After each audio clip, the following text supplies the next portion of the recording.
નાખીશું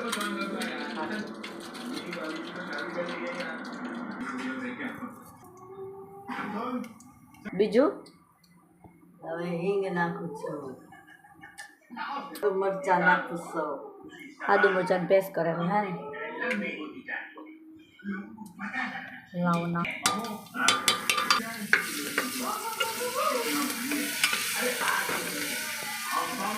હવે બટેકા નાખું તો બટેટા બનાવે છે કેમ કે મને છે ને બટેટા બહુ ભાવે ફરાળે એટલે અને એ લોકો હાટું શું કરું મમ્મી પૌવા બટેટા મારી બેન હાટું મારી મમ્મી એને હાટું કર્યા પૌવા બટેટા પછી આખો ભીંડો ભરેલો કર્યો છે અને મેં ભાખરી બનાવી નહીં મમ્મી બહુ ભાવે આ બટેટા મારા ફેવરેટ છે તો બટેટા થઈ ગયા મારે એક હાટું બટેટા બનાવ્યા